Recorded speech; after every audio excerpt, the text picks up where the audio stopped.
नमस्कार, सर्वांना जय शिवराय. आज आपण वसंतराव नाईक विमुक्त जाती व भटक्या जमाती विकास महामंडळ जे आहे, म्हणजेच व्हीजेएनटी महामंडळ जे व्यवसायासाठी आहे, ह्या योजनेबद्दल आज आपण माहिती घेणार आहोत. आणि ह्या योजनेसाठी नक्की रजिस्ट्रेशनसाठी कागदपत्र काय लागतात याची आज माहिती या व्हिडिओच्या माध्यमातून आपण घेणार आहोत. तत्पूर्वी आपल्या चॅनल कोणी सबस्क्राईब केलं, चॅनल सबस्क्राईब पण ठेवा. आणि जर कोणी फेसबुकला बघत असाल तर आपल्या पेजला फॉलो करा. सर्वांना माहिती आहे की जसं आपलं अण्णासाहेब पाटील आर्थिक विकास महामंडळ आहे, त्याच धर्तीवरती इतर महामंडळाची पण योजना सध्या आता रन होते. म्हणजे इतर महामंडळ सुद्धा अण्णासाहेब पाटील महामंडळ सारखे योजना राबवतात. याच्यामध्येच वसंतराव नाईक महामंडळ जे आहे म्हणजे व्हीजेएनटी महामंडळ. आता याची सुरुवात कशी होती लक्षात घ्या. सुरुवातीला आपल्याला या महामंडळाचं पोर्टलला जाऊन आपल्याला काय करायला लागतं, सुरुवातीला रजिस्ट्रेशन करावं लागतं. हा, सर्व महाराष्ट्रीय तरुणांना सांगतो की जे व्हीजेएनटी मध्ये येतात, जे व्हीजेएनटी कॅटेगरीमध्ये येतात, ते सर्व तरुण या महामंडळ योजनेतून तुम्ही व्यवसायासाठी कर्ज प्रदान करू शकता. तर सुरुवातीला काय करायचं की आपल्याला ह्या वसंतराव नाईक महामंडळाचं ऑनलाईन रजिस्ट्रेशन करायचं आहे. महामंडळाचं ऑनलाईन रजिस्ट्रेशन पोर्टलला जाऊन तुम्हाला करायचं आहे. महामंडळ रजिस्ट्रेशन झाल्यानंतर काय होतं की तुमचं पोर्टलला ते LOI प्रोसेस तुमची होते. आणि LOI जेव्हा प्रोसेस होते त्यावेळेला तुम्हाला जिल्ह्याच्या ऑफिसने एक फोन येतो, किंवा कारण का जिल्ह्याच्या ऑफिस समाज कल्याण भवनला, समाज कल्याणला प्रत्येक जिल्ह्याच्या ठिकाणी जिल्ह्याचे ऑफिसेस आहेत.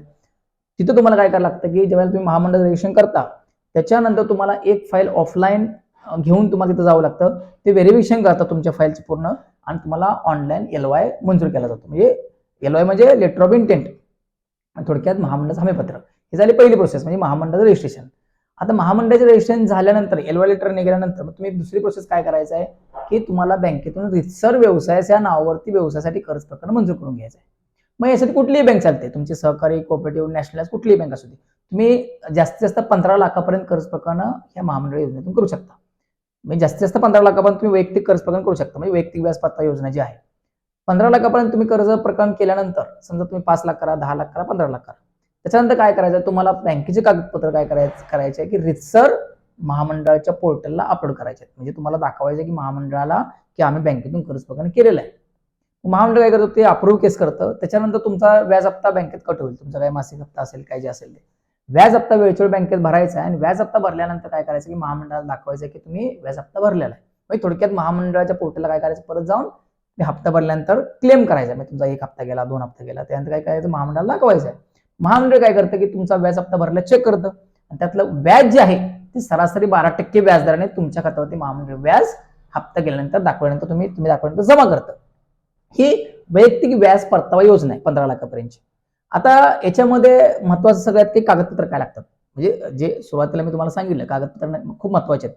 आणि कागदपत्र जर तुमची व्यवस्थित असल्याशिवाय महामंडळ रजिस्ट्रेशन होणारच नाही.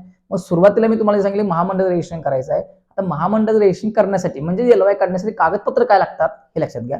याच्यामध्ये लक्षात घ्या की सुरुवातीला तुम्हाला तुमचं जे आधार कार्ड आहे, आधार कार्ड असेल, पॅन कार्ड असेल, शाळा सोडल्याचा दाखला असेल, तुमचं बँक पासबुक असेल, त्याच्यानंतर तुमचं जातीचा दाखला असेल, तुमचं डोमेसेल असेल, तुमचा तहसीलदारांचा उत्पन्न दाखला असेल. त्याच्यात उत्पन्नाची मर्यादा लक्षात घ्या की 8 लाखाच्या आतमध्ये, म्हणजे आर्थिक मागास लोकांसाठी योजना, म्हणजे 8 लाखाच्या आतमध्ये जे उत्पन्न आहे ते या योजनेमध्ये पात्र आहेत. त्याच्यानंतर तुमचं लाईट बिल असेल, रहिवासी प्रमाणपत्र असेल, त्याच्यानंतर तुमचा email ID, photo, mobile number, ह्या गोष्टी सगळ्या आल्या. त्याच्यानंतर तुमचं जन्म प्रमाणपत्र असेल किंवा 10वी बोर्ड सर्टिफिकेट असेल तर म्हणजे शाळा सोडले दाखला किंवा जन्म प्रमाणपत्र तुम्ही जोडू शकता. त्याच्यानंतर व्यवसाय संबंधित तुमची माहिती असेल, त्यानंतर व्यवसायाचा उद्यमादार असेल, हे तुम्हाला याच्यामध्ये कागदपत्राबरोबर उद्यमादारही जोडावं लागतं. त्याच्यानंतर बँक संबंधित माहिती, ज्या बँकेतून तुम्ही कर्ज प्रदान करणार आहे त्या बँकेची माहिती, ही सर्व तुम्हाला हे महामंडळ रजिस्ट्रेशन करताना जोडावं लागतं. म्हणजे तुमच्या लक्षात आलं असेल की ह्या सगळे कागदपत्र ज्यावेळेला तुम्ही जोडाल, ज्यावेळेला तुम्ही रजिस्ट्रेशन कसे करताना ही कागदपत्र लागतात. ही कागदपत्र लागत असताना तुम्हाला सगळी ओरिजिनल कागदपत्र जोडायचे, लक्षात घ्या. झेरॉक्स कागदपत्र चालत नाही, त्यामुळे ओरिजिनल कागदपत्र ही सगळी तुम्हाला महामंडळ रजिस्ट्रेशन करताना जोडावे लागतात. त्याच्यामुळे जास्तीत जास्त जे आपले महाराष्ट्रात तरुण आहेत त्यांना मी आवाहन करतो की जास्तीत जास्त वसंतराव नाईक महामंडळातून तुम्ही व्हीजेएनटी महामंडळातून प्रकरण करा तुमच्या व्यवसायासाठी.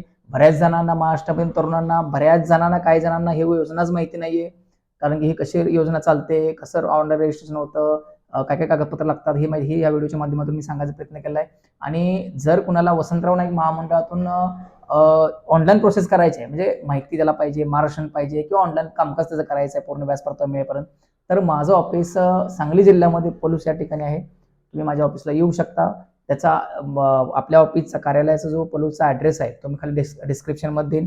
तुम्ही तिथे जाऊन तो ॲड्रेस बघू शकता. मोबाईल नंबर द्यायचा प्रयत्न करेन, पण शक्यतो तुम्हाला व्हॉट्सअपला मेसेज टाका, मी तुम्हाला रिप्लाय द्यायचा प्रयत्न करेन. आणि बिनधास्त मोठ्या प्रमाणामध्ये महाराष्ट्र तरुणांनी जे व्हीजेएनटी कॅटेगरीमध्ये येतात त्या तरुणांनी याच्यामधून ह्या महामंडळामधून प्रकरण करावेत. आणि जास्तीत जास्त आपल्या चॅनलला सबस्क्राईब करा आणि फेसबुक पेजला फॉलो करा. व्हिडिओ बघितल्याबद्दल सर्वांचे धन्यवाद. जय हिंद, जय महाराष्ट्र, जय शिवराय.